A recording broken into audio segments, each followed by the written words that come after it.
ஹல்லேலூயா. கர்த்தருடைய பரிசுத்த நாமம் மகிமைப்படுவதாக. ஆண்டவர் நமக்கு எத்தனையோ நன்மைகளை செய்திருக்கிறார். அதுக்காக அவருக்கு நம்ம நன்றி சொல்லி அவரை நம்ம துதிக்க போகிறோம். எத்தனையோ நாட்களில் அவரை நம்ம கண்மணி போல் அவர் பாதுகாத்தார். அதுக்கு நம்ம தகுதியே இல்லை. நம்ம அர்ப்பணம் நீசருமாய் பாவிகளாக இருக்கும் போது அவர் நம்மேல் அன்பு கூர்ந்த தெய்வமாக இருக்கிறார். அதற்காக அவருக்கு நன்றி சொல்லணும். ஒரு மனுஷனே நம்ம நன்மை செய்கிறோம், ஒருவேளை நம்ம நல்லவங்களாக இருந்தால் தான் நம்மக்கிட்ட பேசுவாங்க, நம்மக்கிட்ட ஒரு ஃப்ரெண்ட்ஷிப் மெயின்டைன் பண்ணுவாங்க. ஆனால் ஆண்டவர் அப்படி இல்லை. நம் பாவிகளாக இருக்கையில் கிறிஸ்து நம்மேல் அன்பு கூர்ந்தார் என்று எழுதப்பட்டிருக்கிறது. அவரோட அன்பிற்காக, அவர் நம்மை நடத்தின ஒவ்வொரு பாதைகளுக்காக அவருக்கு நம்ம நன்றியோடு இருதயத்தோடு நம்ம இந்த பாடலை பாடலாமா? எத்தனை நன்மைகள் எனக்கு செய்தீர், எப்படி நன்றி சொல்வேன் சொல்ல. எத்தனை நன்மைகள் எனக்கு செய்தீர், எப்படி நன்றி சொல்வேன், நான் எப்படி நன்றி சொல்வேன். எத்தனை நன்மைகள் எனக்கு செய்தீர், எப்படி நன்றி சொல்வேன், நான் எப்படி நன்றி சொல்வேன். நன்றி ராஜா, நன்றி ராஜா, நன்றி ராஜா, நன்றி ராஜா, நன்றி ராஜா, நன்றி ராஜா, நன்றி ராஜா, நன்றி ராஜா.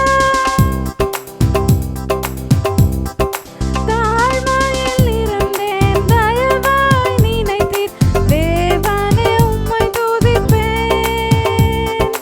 தாழ்மையில் இருந்தேன், தயவாய் நினைத்தீர், தேவனே உம்மை துதிப்பேன், தேவனே உம்மை துதிப்பேன். எத்தனை நன்மை செய்தீர், எப்படி நன்றி சொல்வேன், நான் எப்படி நன்றி சொல்வேன்.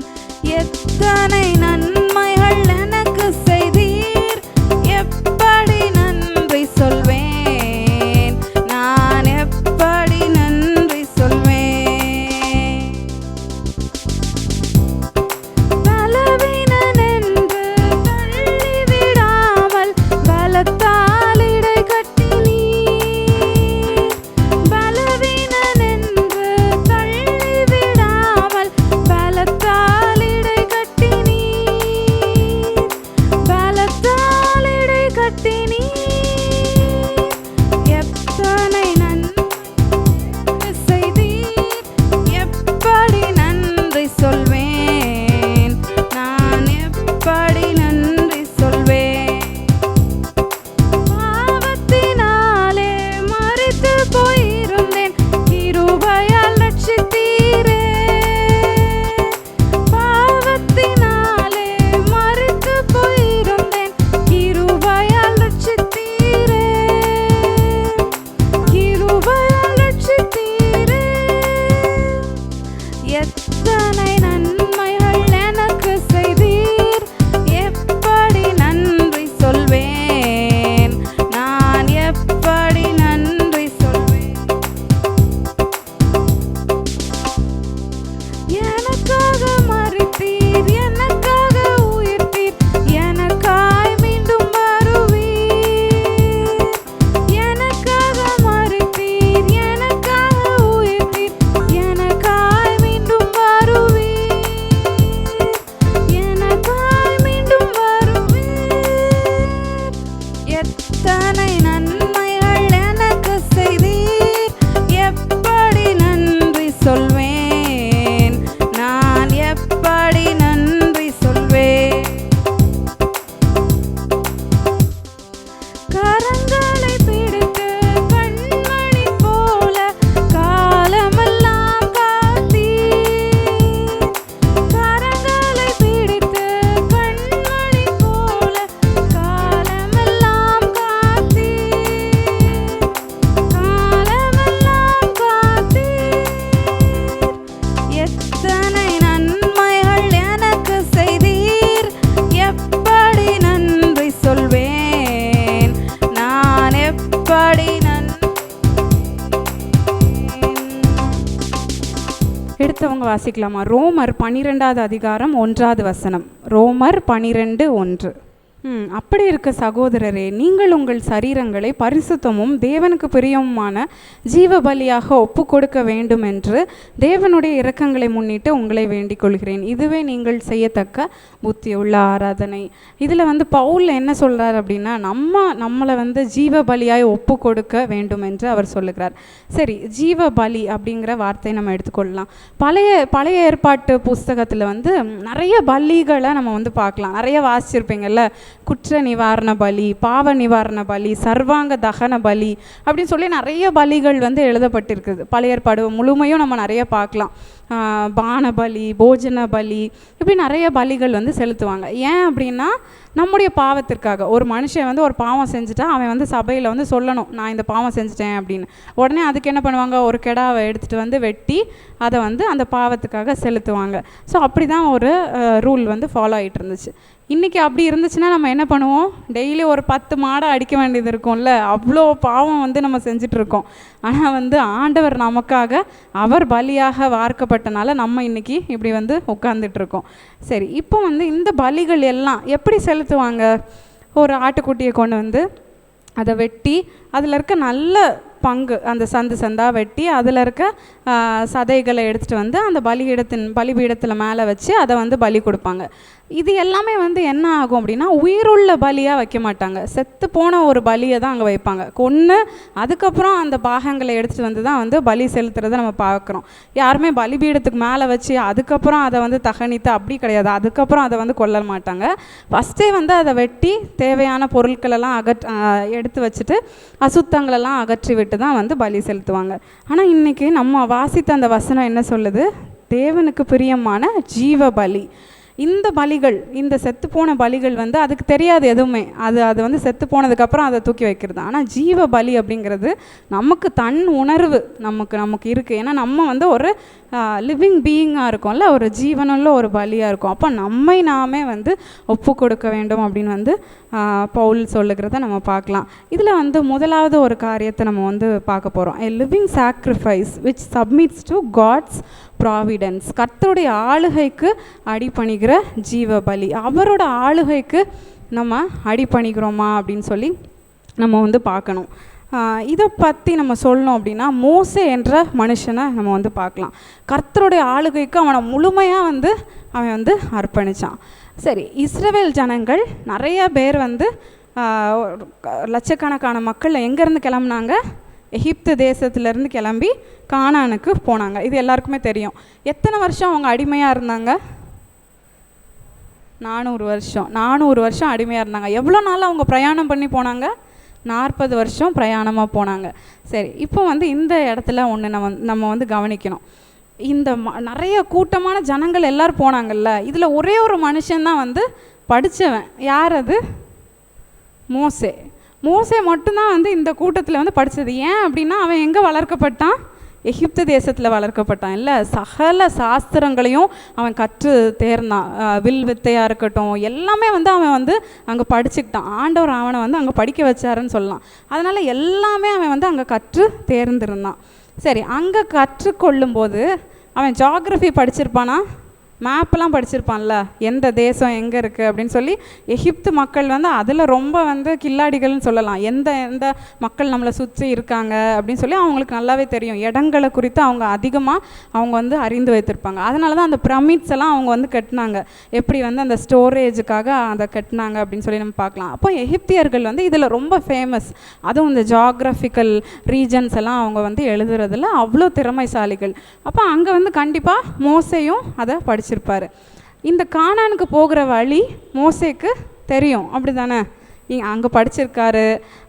எப்படி போகணுங்கிற டைரக்ஷன் அவருக்கு தெரியும், வழி தெரியும், எல்லாமே தெரியும். ஆனால் இந்த மோசே ஒரு காரியத்தை சொல்கிறத நம்ம பார்க்கலாம். வாசிக்கலாமா? யாத்திராகமம் 33வது அதிகாரம் 13வது வசனம். யாத்திராகமம் 33:13. உம்முடைய கண்களில் எனக்கு கிருபை கிடைப்பதற்கு உம்முடைய வழியை எனக்கு அறிவியும். உம்முடைய வழியை எனக்கு அறிவிங்க ஆண்டவரே. என்னோட வழி இல்லை, என்னோட ஞானத்தில் எனக்கு அந்த வழிகள் தெரியும், எனக்கு என்ன செய்யணும்னு தெரியும், எல்லாமே மோசேக்கு தெரியும். ஆனால் ஆண்டவரே உங்கள் வழியை எனக்கு அறிவிங்கன்னு சொல்லி இந்த மோசே வந்து கேட்டதை பார்க்கலாம். அதுக்கு ஆண்டவர் அடுத்த வசனத்தில் ஒரு ரிப்ளை கொடுக்குறாரு. என் சமூகம் உனக்கு முன்பாக செல்லும், நான் உனக்கு இளைப்பாறல் தருவேன், நான் உனக்கு முன்னாடியே செல்ல போகிறேன் அப்படின்னு சொல்லி ஆண்டவர் சொல்கிறாரு. அதுக்கு ஒரு ரிப்ளையை வந்து நம்ம பார்க்கலாம். யாத்திராகமம் 33:15 வாசிக்கலாமா? உம்முடைய சமூகம், ஆண்டவரே உங்கள் சமூகம் எனக்கு முன்னாடி போகலன்னா என்னை கொண்டு போகாதீங்க அப்படின்னு சொல்லி இந்த மோசே வந்து கேட்குறாரு. நம்ம என்ன பண்ணுறோம்? இதே சூழ்நிலையில் நமக்கு எல்லாம் தெரியும் அப்படின்னா ஆண்டவரை நம்ம பார்க்கவே மாட்டோம்ல. இப்போ எடுத்துக்காட்டுக்கு ஒரு வீடு விலைக்கு வருது, ரொம்ப 20 லட்சத்துக்கு பெரிய வீடு அப்படின்னு சொல்கிறாங்க, மெயின் ரோட்டில் இருக்குது, 20 லட்சம் நான் வாங்கிக்கோங்க அப்படின்னா நம்ம வந்து உடனே என்ன சொல்லுவோம்? ஐயோ, நான் உடனே அதை முடிச்சிடுறேன், எனக்கு அந்த வீடை கொடுத்துருங்க அப்படின்னு சொல்லி நம்ம கேட்போம். ஏன்னா சூழ்நிலைகள் சாதகமாக இருக்குது, இது எளிதாக நம்மளால் செய்ய முடியக்கூடிய ஒரு காரியமாக இருக்குது. அப்போ நம்ம வந்து அதை முன்னெடுத்து செய்ய ஆரம்பிச்சிடுறோம். ஆனால் அப்படி அல்ல. ஆண்டவர் இடத்துல நம்ம வந்து அதில் கேட்கணும். ஒரு வீட்டை 20 லட்சத்துக்கு கொடுக்குறாங்கன்னா அப்போ அந்த வீட்டில் என்ன விஷயம் இருக்குதுன்னு சொல்லி நம்ம கேட்கணும்ல. அது மாதிரி தான் ஆண்டவரே நீங்கள் சொல்லுங்கள், உங்களுக்கு இது ஓகேவா, நீங்கள் சொல்லுங்கள், அதுக்கப்புறம் நான் இதை செய்கிறேன் அப்படின்னு சொல்லி அந்த ஒரு எண்ணம் வந்து நமக்கு எல்லா விஷயத்துலையும் இருக்கா அப்படின்னு சொல்லி நம்ம வந்து யோசிக்கணும். எப்படி இந்த மோசே வந்து அவனுக்கு அந்த வழிகள் தெரியும், அவனுக்கு என்ன செய்யணும்னு தெரியும், எல்லாமே அவனுக்கு தெரியும். ஆனால் ஆண்டவரே உங்கள் சமூகம் எனக்கு முன்பாக செல்லட்டும், இல்லைனா என்னை இங்கேருந்து அழைத்து கொண்டு போகாதீங்க அப்படின்னு சொல்லி இந்த மோசே சொல்கிறத நம்ம பார்க்கலாம். மோசே தேவனோடு சஞ்சரித்து கொண்டிருந்த மனுஷன், அவனோடு தான் ஆண்டவர் அநேக காரியங்களை முகமுகமாய் பேசி கொண்டிருந்ததை நமக்கு தெரியும். இந்த மேப்பில் பாருங்களேன், கோசேன் அப்படிங்கிற பட்டணம் தான் வந்து இந்த ஜனங்கள் அடிமையாக இருந்த அந்த இடம். இந்த கோசேன்லேருந்து அடுத்த அந்த ஃபுல் ஸ்டாப் இருக்குல்ல, லாஸ்ட் எண்டிங் பாயிண்ட், அதுதான் வந்து கானான் தேசம். ஈஸியாக போயிடலாமா? இங்கேருந்து இப்படி ஸ்ட்ரைட்டாக போயிடலாம்ல. ஆனால் அதுக்கு தான் இந்த 40 வருடங்கள் இப்படி இவங்க அப்படியே அலைந்து திரிந்தாங்க. ஒவ்வொரு வனாந்தரத்தின் வழியாக, செங்கடலின் வழியாக அப்படியே அவங்க வந்து சுற்றி திரிந்தாங்க. ஆனால் அப்போவே வந்து மோசே எங்கேயாவது ஒரு இடத்துல சொல்லியிருக்காரா, ஆண்டவரே இதுக்கு போக வேண்டிய வழி இதுவே இல்லை ஆண்டவரே, வேறு டைரக்ஷனில் போயிட்டுருக்கோம் அப்படின்னு சொல்லியிருக்கலாம்ல. நம்ம கீழே பார்க்கலாம், அந்த சீனாயோட எண்டுக்கெலாம் அவங்க போகிறாங்க. அப்போ கூட வந்து மோசே சொல்லியிருக்கலாம், ஆண்டவரே இந்த வழியே கிடையாது, நம்ம போக வேண்டிய திசை பின்னாடி இருக்குது, ஆண்டவரே அப்படியே நாங்கள் அபோட் டர்ன் பண்ணிடுறோம் அப்படின்னு சொல்லிலாம் வந்து மோசே சொன்னதாக நம்ம பார்க்கவே முடியல. அதுதான் வந்து ரொம்ப ஆச்சரியமாக இருந்தது. எப்படி அந்த மோசே வந்து ஆண்டவருக்கு தன்னை முழுமையாக ஒப்பு கொடுத்தார் அப்படின்னு சொல்லி நம்ம பார்க்கலாம். தன்னை முழுமையாக அவரோட ஆளுகை, ஆண்டவரே நீங்கள் ஆளுகை செய்யுங்க, நீங்கள் நடத்துங்க, அப்படின்னா நான் வர்றேன், நீங்கள் என்னோடய வாழ்க்கையை நீங்கள் ஆண்டு கொள்ளுங்க அப்படின்னு சொல்லி இந்த மோசே சொன்னதை நம்ம பார்க்கலாம். நேராக இந்த கோசேன்லேருந்து கானான் தேசம் 750 கிலோமீட்டர் தூரம் தான். 750 கிலோமீட்டர்னால் நம்ம வந்து ஒரு நாளைக்கு ஒரு 50 கிலோமீட்டர் நடக்கிறோம் அப்படின்னு வச்சுக்கோங்களேன். அது ஒரு 50 நாட்களில் இதை நடந்து முடிச்சிடலாம். சரி, மிஞ்சி போனால் ஒரு 3 மாதம்னு வச்சுக்கலாம். 3 மாதத்தில் நம்ம பொறுமையாக நடந்தாலே இந்த 750 கிலோமீட்டரை 3 மாதத்தில் நம்ம நடந்து தாண்டி வந்துடலாம். ஆனால் அது அவங்க 40 வருஷம் அவங்க வந்தாங்க. ஆனால் ஒரு இடத்துல கூட இந்த மோசே வந்து ஆண்டவரை பார்த்து கேள்வி கேட்டதா வேதாகமம் சொல்லவும் இல்லை, அவன் கேட்கவும் இல்லை. அப்படியாக முழுமையாக ஆண்டவரோட ஆளுகைக்கு அவன் வந்து ஒப்பு கொடுத்தான். என்னதான் அவன் வந்து கற்ற ஒரு மனுஷன், எல்லா கலைகளும் அவன் கற்றிருந்தான், ஆனாலும் வந்து ஆண்டவருக்கு அவன் வந்து அவனை ஒப்பு கொடுத்தான் அப்படின்னு சொல்லி நம்ம பார்க்கலாம். அதுதான் கர்த்தருடைய ஆளுகைக்கு அடிபணிக்கிற ஜீவ பலி. A living sacrifice which submits to God's providence. God's providenceனால் அவரோட ஆளுகை, அவர் செய்கிறது தான் எல்லாம் அப்படிங்கிற அந்த ஒரு ப்ராவிடன்ஸ்க்குள்ளாக நம்ம வர்றோமா அப்படின்னு சொல்லி நம்ம யோசித்து பார்க்கணும். ரெண்டாவதாக நம்ம பார்த்தோன்னா living sacrifice which stays under God's pruning அப்படின்னு சொல்லி பார்க்கலாம். கர்த்தருடைய உருவாக்குதலுக்கு அடிபணிகிற ஜீவ பலி. ஆண்டவர் நம்ம உருவாக்கணும்னா அதுக்கு நம்ம விட்டு கொடுக்கணும்ல. ஒரு எப்படி அந்த களிமண் வந்து விட்டு கொடுத்தா தான் வந்து நல்ல ஒரு பாத்திரமாக அது வணைய முடியும். அப்போது அதுபோல் நம்மளும் வந்து ஆண்டவருடைய உருவாக்குதலுக்கு கீழ்ப்படுகிறோமா? எடுத்து வாசிக்கலாமா? ஒரு மனுஷனை குறித்து நம்ம வாசிக்க போகிறோம். ஆனால் முதல்ல நம்ம கொடுத்த எக்ஸாம்பிள் வந்து நல்ல எக்ஸாம்பிள். அந்த மனுஷன் வந்து அப்படியே ஆண்டவருக்கு கீழ்ப்படிஞ்சான், அவரோட ஆளுகைக்கு அடிபணிந்தான்னு சொல்லி நம்ம பார்த்தோம். இப்போ ஒரு மனுஷனை பார்க்க போகிறோம். அவன் வந்து உருவாக்குதலுக்கு அடிபணியலை. அப்படிப்பட்ட மனுஷன் யார்? நியாயாதிபதிகள் 13:24 வாசிக்கலாமா? நியாயாதிபதிகள் 13:24. ஜட்ஜஸ் 13:24. சிம்சோன் என்று பெயரிட்டால் அந்த பிள்ளை வளர்ந்தது, கர்த்தர் அவனை ஆசீர்வதித்தார். நியாயாதிபதிகள் அப்படிங்கிற புஸ்தகம் வந்து நிறைய ஜட்ஜஸை வந்து குறிக்குது. இவங்கெல்லாம் யார் அப்படின்னா, கிங்ஸ் எல்லாம் வர்றதுக்கு முன்னாடி ஜட்ஜஸ் தான் வந்து இருந்தாங்க. அவங்கெல்லாம் எப்படின்னா இந்த மாதிரி பஞ்சாயத்து பண்ணி மக்களெல்லாம் வந்து சண்டை தீர்த்து வைக்கிறதுக்காக ஏற்படுத்தப்பட்ட ஆட்கள் தான் அவங்க. ஏன்னா ராஜாக்கள் அப்போ கிடையாது. அப்போ ராஜாவுக்கு பதிலாக இந்த வேலையெல்லாம் செய்கிறதுக்கு ஒரு மனுஷன் வேணும்ல, அதனால தான் வந்து இந்த ஜட்ஜஸ் வந்து பூமியில் இருந்தாங்க. அப்போ அந்த நியாயாதிபதிகள் புஸ்தகத்தில் நிறையா நியாயாதிபதிகள் இருக்காங்க. யெகூ, தெபோராள், கிதியோன், பாராக், இப்படி நிறைய பராக்கிரமசாலிகள் வந்து இருந்தாங்க. அவங்களாம் என்ன பண்ணாங்க அப்படின்னா, ஒரே நாள் தான் ஆண்டவர் அவங்கள எழுப்புவார், போய் ஒரு 400 பேரை முறியடித்து இஸ்ரவேல் ஜனங்களை பாதுகாத்து தப்பு வைத்து கொண்டு வந்துடுவான். அவங்களோட ஜனங்களை பாதுகாக்கிறது தான் இவங்களோட வேலை. ஸோ போய் முறியடிச்சிட்டு வந்துடுவாங்க, எக்காலம் ஊதுவாங்க, பாடல்களை பாடுவாங்க. அப்போ அந்த ஜனங்களை மீட்டு ரட்சித்து ஆண்டவர் கொண்டு வந்துடுவார். இப்படி அவங்களுக்கு குறுக்கப்பட்ட வேலைகளை அவங்க எல்லாருமே செஞ்சாங்க. ஆனால் இந்த சிம்சோன் பாருங்களேன், அடுத்த வசனத்தை வாசிக்கலாமா? நியாயாதிபதிகள் 13:25. 13:25 நியாயாதிபதிகள். கர்த்தருடைய ஆவியானவர் அவனை ஏவ துவக்கினார். இப்போ தான் வந்து ஸ்டார்ட் ஆகுது அவனுடைய மினிஸ்ட்ரி, வந்து இப்போ தான் வந்து ஸ்டார்ட் ஆகுது. ஆண்டவர் வந்து நம்ம மனதில் ஒரு எண்ணத்தை கொடுப்பார், இதை செய் அப்படின்னு சொல்லி நம்மளுக்கு ஒரு அர்ஜென்சி வந்துட்டே இருக்கா நம்ம மனதில், அதுதான் வந்து ஆண்டவருடைய சித்தமாக இருக்கும். அப்போ ஆண்டவர் அவனை ஏவ துவக்கினார் அப்படின்னு போட்டிருக்கு. அடுத்த அதிகாரம் முதல் வசனத்தை வாசிக்கலாமா? நியாயாதிபதிகள் 14:1 வாசிக்கலாமா? முந்தின அதிகாரம் கடைசியில் தான் போட்டிருக்கு, ஆவியானவர் அவனை ஏவ துவக்கினார். அடுத்த அதிகாரம் முதல் வசனத்தில் போட்டிருக்கு, சிம்சோன் திம்னாத்துக்கு போனான், அவன் அங்கே ஒரு பெண்ணை கண்டான் அப்படின்னு சொல்லி. ஆண்டவர் நம்ம உபயோகப்படுத்த, அவர் நம்மை உருவாக்க ஆரம்பிக்கும் போது இவன் என்ன பண்ணிட்டான், அங்கே போயிட்டான்.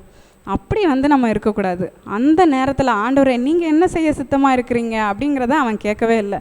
நிறைய செஞ்சான் இந்த சிம்சோன். சிங்கத்தோட வாயை வந்து கிழிச்சு போட்டான், அப்புறம் அந்த நரிகளோட அந்த வாலில் வந்து தீ கட்டி இதெல்லாம் பண்ணான். இதெல்லாம் எதனால் பண்ணான்? பழி வாங்கிறதுக்காக. அவனோட பெண் ஜாதி வேற ஒருத்தனுக்கு கொடுக்கப்பட்டான்னு சொல்லி இதெல்லாம் வந்து பழி வாங்கிறதுக்காக செஞ்சுட்டு இருந்தான். நிறைய காரியங்களை இந்த மாதிரிலாம் நிறைய பராக்கிரமமான காரியங்களை அவன் வந்து செஞ்சுட்டு இருந்தான். ஆனால் என்ன அப்படின்னா, எல்லாமே இவனை சுற்றியே இருந்துச்சு.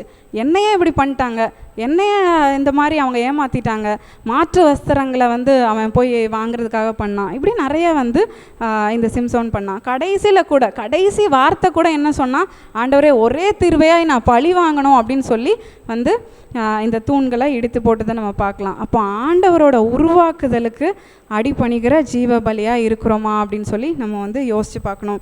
ஆண்டவர் நம்ம உருவாக்கும் போது நம்ம வந்து ஓடி போயிடுறோமா, ஐயோ இந்த உருவாக்குதல் எனக்கு கஷ்டமாக இருக்குது, வேண்டாம் ஆண்டவர் என்னை ரொம்ப கஷ்டப்படுத்துகிறாரு, எனக்கு இது பிடிக்கல அப்படின்னு சொல்லி நம்ம வந்து இதே மாதிரி திம்னாத்துக்கு எங்கேயாவது ஓடி போயிடுறோமான்னு சொல்லி யோசித்து பார்க்கணும். ஒரு சூழ்நிலை, ஏதாவது ஒரு கடினமான சூழ்நிலை வரும்போது, ஆண்டவரை ஏன் என்னை எப்படி அனுமதிச்சிங்க, நான் இங்கேருந்து போயிடுறேன் அப்படின்னு சொல்லி வருகிற சூழ்நிலைகள் நிறைய டைம் நமக்கே வந்து இருக்குல்ல. சமீப காலமாக நான் ஒரு புது கம்பெனிக்கு வந்து மாறினேன். ஒரு 6 மாதமாக இந்த கம்பெனியில் வேலை பார்க்கும் போது அப்படியே வந்து காலையில் 9 மணிக்கு ஆரம்பித்து நைட்டு 10-11 மணி வரைக்கும் எனக்கு வேலை இருந்துச்சு. அப்போது நான் ரொம்ப ஆண்டவரை பார்த்து, ஆண்டவரே ஏன் எனக்கு இவ்வளோ கஷ்டம், எனக்கு டைமே இல்லை, எனக்கு அது செய்ய முடியல இது செய்ய முடியல, நான் வந்து ஊழியத்துக்கு அது செய்கிறேன்ல, எனக்கு எப்படி ஆண்டவரே இதெல்லாம் என்னால் முடியும் அப்படின்னு சொல்லி எனக்கு மேலே இருக்கிறவங்க வந்து என்னை ரொம்ப ஒடுக்க ஆரம்பித்தாங்க. இதை பண்ணி தான் ஆகணும், இதை செஞ்சு தான் ஆகணும் அப்படின்னு சொல்லி ரொம்ப கட்டாயத்தில் நான் வந்து வர ஆரம்பித்தேன். அவங்க எந்த வேலையும் செய்யாமல் எல்லா வேலையும் நமக்கு கொடுக்கும்போது நமக்கு ரொம்ப கஷ்டமாக இருக்கும்ல. ஒரு செகண்டில் நம்ம சொல்லலாம், ஏன் அதை நீங்கள் செய்ய மாட்டிங்களா அப்படின்னு. ஆனாலும் வந்து சரி வேலையாச்சே, நமக்கு மேலே இருக்கவங்களாச்சே அப்படின்னு சொல்லி அதெல்லாம் தாங்கி போயிட்டே இருந்தேன். ஆனால் ஒரு கட்டத்தில் என்னால் முடியவே இல்லை.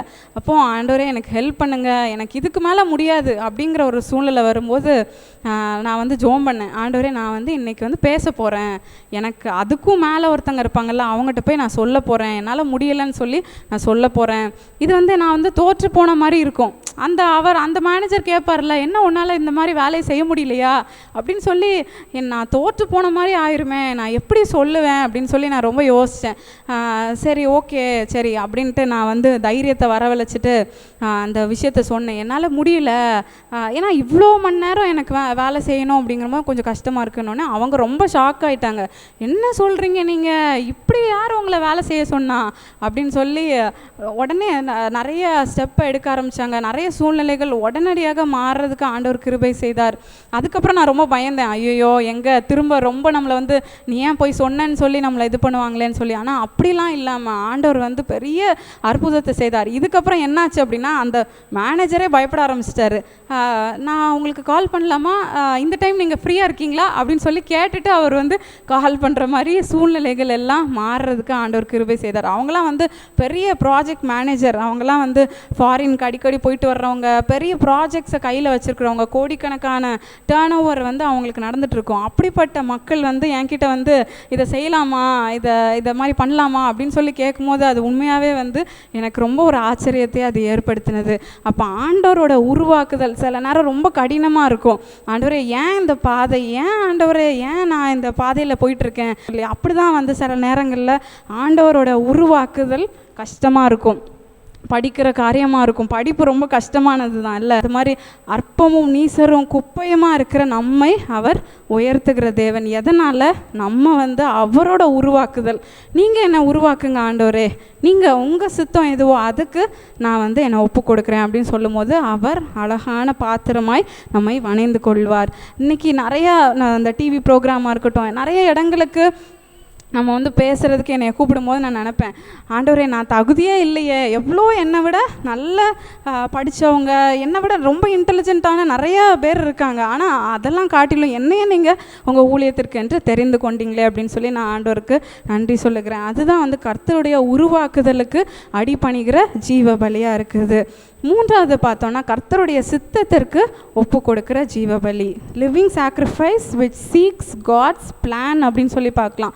அவரோட பிளான், அவரோட சித்தம் எதுவோ அதற்கு நம்ம வந்து ஜீவபலியாய் ஒப்பு கொடுக்கணும் அப்படின்னு சொல்லி.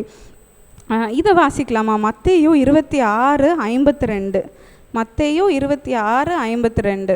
சரி, இந்த சம்பவம் என்ன சொல்லுது அப்படின்னா, ஆண்டவரை வந்து கடைசியில் அவரை பிடித்து கொண்டு போகிறதுக்கு போர் சேவகர்கள்லாம் வந்துட்டாங்க, எல்லா சோல்ஜர்ஸும் வந்துட்டாங்க. வந்ததுக்கப்புறம் ஒரு சீஷன் என்ன பண்ணுறான், ஒரு போர் சேவகரோட காதை வந்து வெட்டிடுறான். வெட்டின உடனே நீ வந்து பட்டயத்தை திரும்ப அந்த உரையிலே போடு, நான் வந்து இப்போ என்னோட பிதாவை வேண்டி கொண்டா ஒரு லேகியோன்னா 1000 பிசாசுகளுக்கு அது வந்து ஈக்குவல் ஆகுது. ஸோ 12,000 தூதர்களை வந்து பிதாவானவர் கொடுத்துருவார். அப்போ அப்படி எனக்கு அதிகாரம் இருந்தாலும் நான் அதை செய்யலை அப்படின்னு சொல்லி ஆண்டவர் சொல்கிறார். இப்போ இதே மாதிரி ஒரு ரைட் வந்து நம்மளுக்கு இருந்தால் நம்ம என்ன செய்வோம்? அதே மாதிரி 12,000 தூதர்களை இறக்க முடியும் அப்படின்னா இன்றைக்கி திருநெல்வேலியில் பாதி பேர் இருக்க மாட்டாங்கல்ல, உடனே எல்லோரும் இறக்கி எல்லோரையும் க்ளோஸ் பண்ணிடுவோம். ஸோ அப்படி வந்து இல்லாமல் ஆண்டவர் வந்து அவருக்கு அந்த அதிகாரம் இருந்தால் கூட அதை அவர் வந்து யூஸ் பண்ணல. எனக்கு அப்படிப்பட்ட அதிகாரம் இருந்தும் நான் வந்து அமைதியாக இருக்கேன் அப்படின்னு சொல்லி ஆண்டவர் சொல்கிறத நம்ம பார்க்கலாம். அப்படி ஒரு ஜீவ பலியாய் ஆண்டவர் இருந்ததை நம்ம பார்க்கலாம். கர்த்தருடைய சித்தத்திற்கு ஒப்பு கொடுக்குற ஜீவ பலி. ஒரு பாஸ்டர் ஒருத்தர் 1912 வருஷம் 1912 ஒரு பாஸ்டர் வந்து ஊழியம் செஞ்சுட்டு இருந்தார், ஒரு மிஷினரி. அவர் வந்து ஒரு தேசத்துலேருந்து இன்னொரு தேசத்துக்கு அவர் வந்து பிரயாணமாக போகணும். அப்போது பிரயாணமாக போகும்போது கப்பலில் வந்து தான் அந்த காலத்தில் நிறைய பிரயாணங்கள்லாம் இருந்தனால கப்பலில் போய் அவர் வந்து டிக்கெட் புக் பண்ணுறாரு. அப்போ டிக்கெட் புக் பண்ணும்போது எல்லா கப்பல்லையும் வந்து எல்லாம் இல்லை, உங்களுக்கு வந்து இடம் இல்லை, எல்லாமே புக் ஆயிடுச்சு. இந்த டைமில் டிசம்பர் மாதம் எல்லாம் வந்து எல்லாருமே கப்பலில் தான் போவாங்க, இது வந்து வெக்கேஷன் டைமு அப்படின்னு சொல்லி எல்லா வாசல்களும் அடைக்கப்பட்டுருச்சு இந்த மிஷினரிக்கு. அப்போ இந்த மிஷினரிக்கு ஒரே கஷ்டம், என்ன ஆண்டவரே, நான் உங்கள் ஊழியத்துக்காக தானே போகிறேன், நான் வந்து வேறு தேசத்துக்கு எதுக்கு, நான் சும்மாவா டூர் போகிறதுக்காக நான் போகிறேன், உங்கள் ஊழியத்துக்கு தானே போகிறேன் அப்படின்னு சொல்லி அவருக்கு ரொம்ப கஷ்டம். ஆனாலும் ஜோம் பண்ணுறாரு, ஆண்டவரே எனக்கு வாய்க்கு பண்ணுங்கள், உங்கள் சித்தத்துக்கு நான் என்னை ஒப்பு கொடுக்குறேன், இருந்தாலும் எனக்கு வந்து போயே ஆகணும், எனக்கு எதாவது செய்யுங்க அப்படின்னு சொல்லி அவர் ரொம்ப ஜோம் பண்ணுறாரு. அப்போ திடீர்னு அந்த கப்பல் கம்பெனிலேருந்து கால் பண்ணுறாங்க, வாங்க வாங்க ஒரு சீட் இருக்குது வர்றீங்களா அப்படின்னு சொல்லி. உடனே இவருக்கு ரொம்ப சந்தோஷம், ஆண்டவரே ரொம்ப நன்றி, என்னோட ஜபத்தை கேட்டு எனக்கு இந்த கப்பலில் எனக்கு இது கொடுத்துட்டிங்களே அப்படின்னு சொல்லிட்டு இவருக்கு ரொம்ப சந்தோஷம். அந்த நாளை எதிர்நோக்கி காத்துட்டு இருந்தார். சரி, நம்ம அடுத்த அந்த தேசத்துக்கு போய் நம்ம வந்து சுவிசேஷம் அறிவிக்க போகிறோம் அப்படின்னு சொல்லிட்டு. அப்படி வெயிட் பண்ணிட்டே இருந்தார். அப்போது அந்த கிளம்புற டைமில் வந்து ஒரு மனுஷன் வந்து, ஐயா எனக்கு ரொம்ப உடம்பு சரியில்லை, எனக்காக ஜோம் பண்ணுங்கய்யா, ஒரு 5 நிமிஷம் எனக்காக ஜோம் பண்ணுங்க அப்படின்னு சொல்லி அந்த மனுஷன் வந்து கேட்டோடனே இவரும் சரிப்பா வா அப்படின்னு சொல்லிட்டு இவர் கையை வச்சு ஜோம் பண்ண ஆரம்பித்தார். ஆனால் ஜப நேரத்தில் ஆண்டவரோட பிரசன்னம் ரொம்ப இருந்தனால ஒரு 1/2 மணி நேரம் அந்த மனுஷனுக்காக உருக்கமாக ஜோம் பண்ணி அந்த ஜபம் முடியும் போது அந்த மனுஷனுக்கு அந்த இருந்த வியாதிலாம் போயிருச்சு. இவருக்கு ரொம்ப சந்தோஷம், பரவாயில்லையே நல்லா ஆயிட்டானே அப்படின்னு. அப்புறம் சரிப்பா நீ போயிட்டு வா, எனக்கு அவசரமாக கப்பல் இருக்குது, நான் போகிறேன் அப்படின்னு சொல்லிட்டு வேகமாக எல்லா பெட்டியெல்லாம் எடுத்துகிட்டு இவர் வந்து கப்பலுக்கு வர்றாரு. வந்து பார்த்தா கப்பல் கிளம்பி போயிருச்சு. இவருக்கு ரொம்ப கஷ்டமாயிருச்சு. என்ன ஆண்டவரே, கை கெட்டினது வாய் கெட்டாத மாதிரி எனக்கு வந்து ஃபஸ்ட்டு எதுவுமே கிடைக்கல, அப்படியே விடாமல் எனக்கு வந்து ஒரு சீட்டையும் கொடுத்து திரும்ப நான் வந்து டிக்கெட் புக் பண்ணதுக்கெலாம் நீங்கள் கிருபை செஞ்சிங்களே, ஆனால் இப்படி வந்து இந்த கப்பல் விட்டுட்டு போயிடுச்சு, நான் என்ன பண்ணுவேன் அப்படின்னு சொல்லி அந்த இடத்துலையே நின்று அவர் அழுறாரு. எனக்கு எதாவது செய்யுங்க, எனக்கு இப்போவே ஏதாவது கப்பலை வந்து நீங்கள் விடணும், எனக்கு தெரியாது அப்படின்னு சொல்லிட்டு அழுதுகிட்டே இருக்கிறாரு.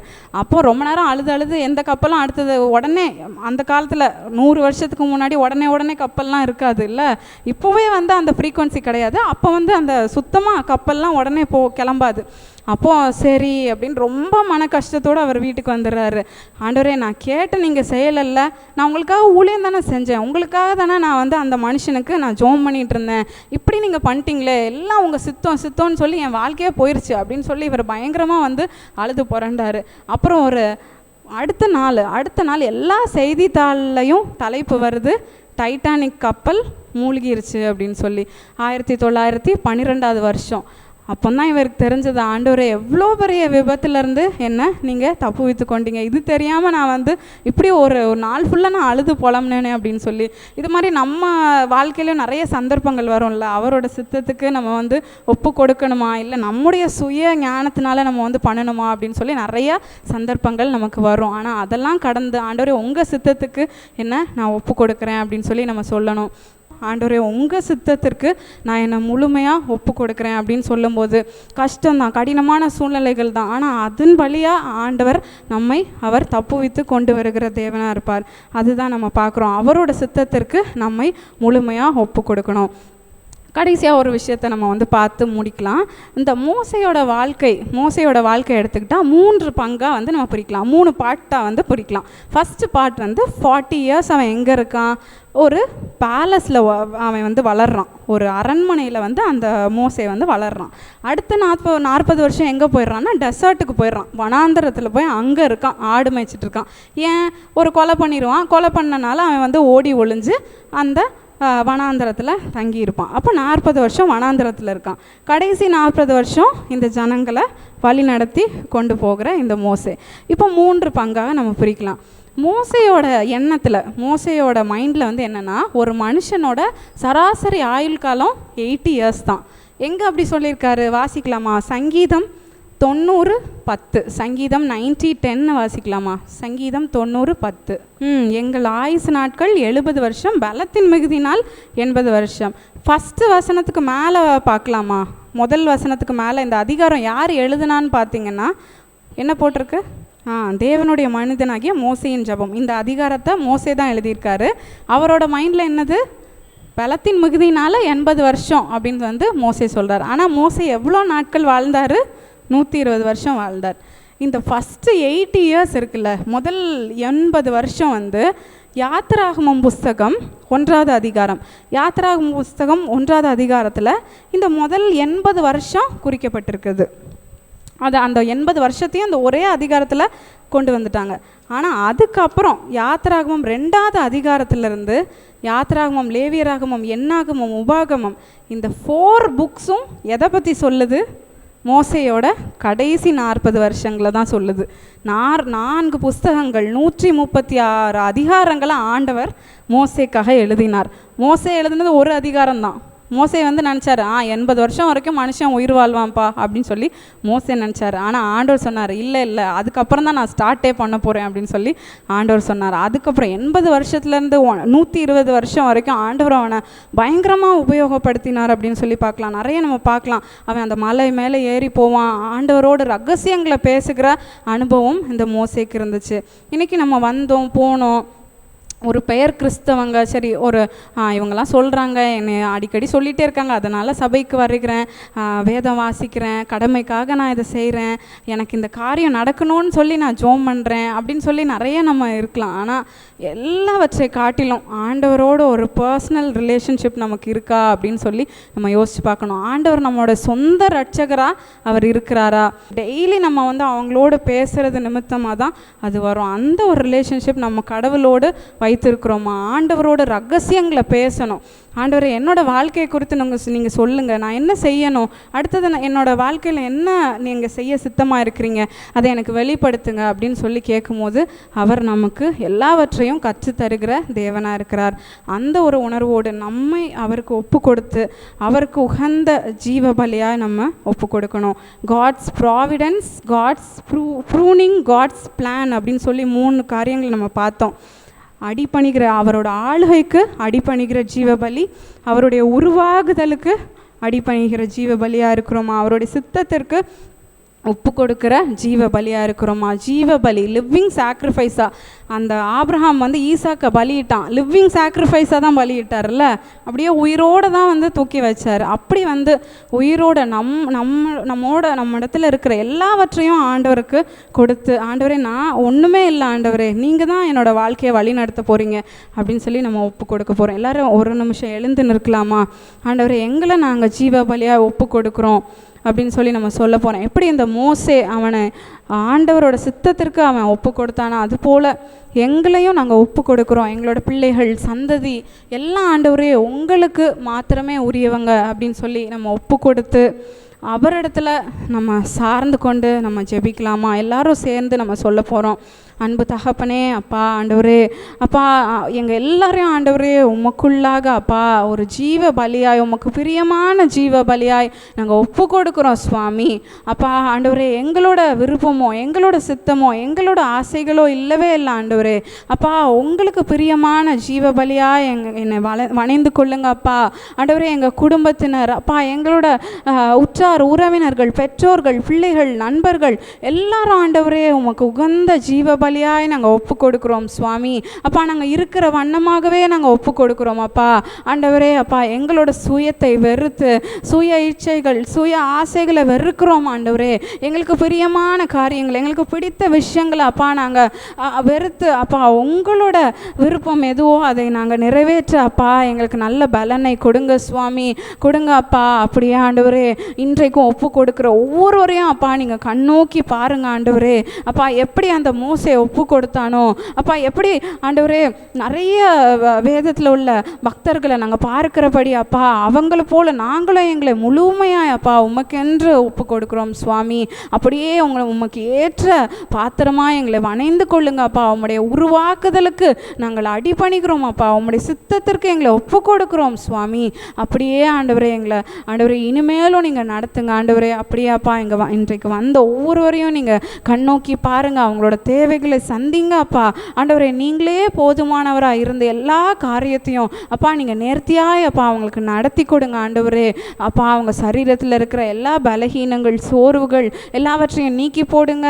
நல்ல சமாதானம் உள்ள வாழ்க்கையை அப்பா அவங்க வாழும்படி செய்யுங்க ஆண்டவரே.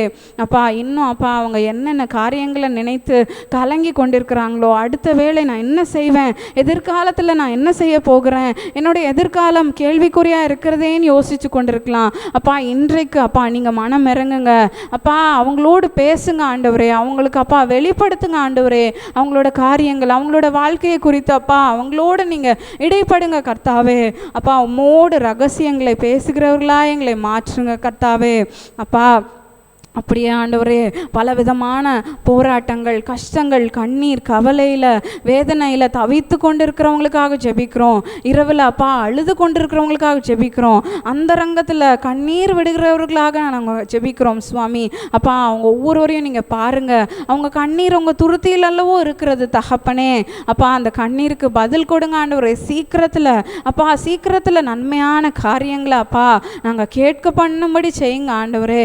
அப்படியே நீர் நீங்கள் செய்கிற தயவுக்காக நன்றி. எங்கள் குடும்பங்கள் எல்லாம் ரட்சிக்கப்படுகிற அனுபவத்தை அப்பா நீங்கள் கொடுங்க ஆண்டவரே. ஒருவராது வறுமையாக போகக்கூடாது அப்பா. உம்முடைய வருகையில் நாங்கள் எல்லாரும் ஆண்டவரே உம்மை முகமுகமாய் சந்திக்கிற அனுபவத்தை எங்களுக்கு கொடுங்க ஆண்டவரே. அப்பா இன்னும் ஆவிக்குரிய வாழ்க்கையில் எங்களை உயர்த்தி வைங்க.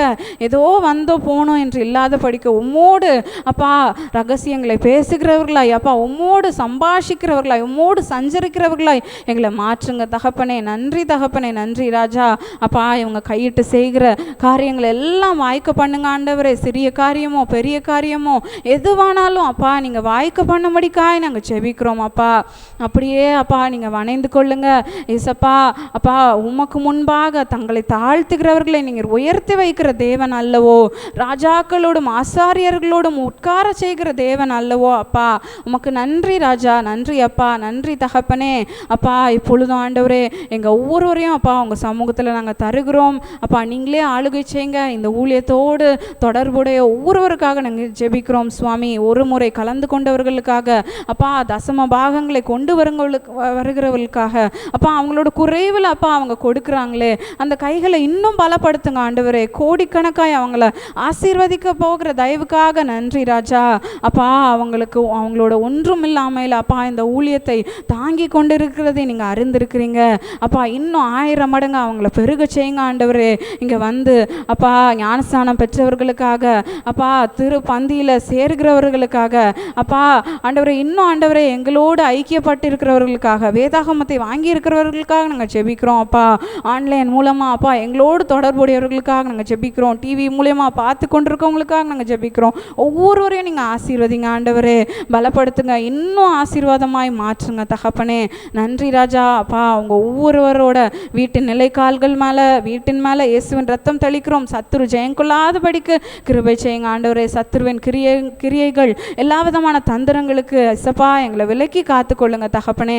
எல்லா விதமான மாந்திரீகங்கள், செய்வினை கட்டுகள், ஏவல்கள், பில்லி சூனியங்கள் எல்லாவற்றையும் இயேசுவின் நாமத்தினால நாங்கள் துரத்துகிறோம் அப்பா. அது ஒன்றும் வாய்க்காமற் போகட்டும். எங்களுக்கு எதிராக எழுதப்பட்ட எல்லா கையெழுத்துகளும் இயேசுவின் நாமத்தினால குலைக்கப்பட்டு போட்டு விட்டதற்காக நன்றி ராஜா. அவைகள் எல்லாவற்றையும் சிலுவையின் மேலே நீங்கள் வெற்றி சிறந்த கிருபைக்காக நன்றி ராஜா. நன்றி அப்பா, நன்றி அப்பா.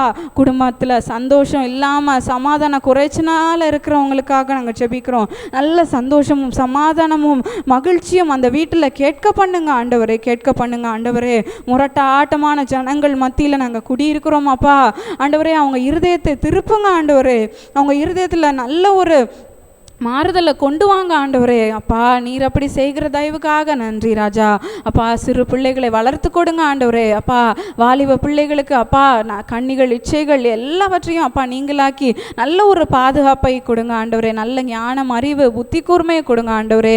வயதான பெற்றோர்களுக்காக ஜெபிக்கிறோம், தனிமையானவர்களுக்காக ஜெபிக்கிறோம் அப்பா. வீடு இல்லாமல் ஆண்டவரே தனிமையாக இருக்கிறவங்களுக்காக நாங்கள் ஜெபிக்கிறோம் அப்பா. எல்லாருக்கும் நல்ல ஒரு வீட்டையும் உண்ண உணவையும் உடையையும் கொடுத்து அவங்கள ஆதரிங்க ஆண்டவரே.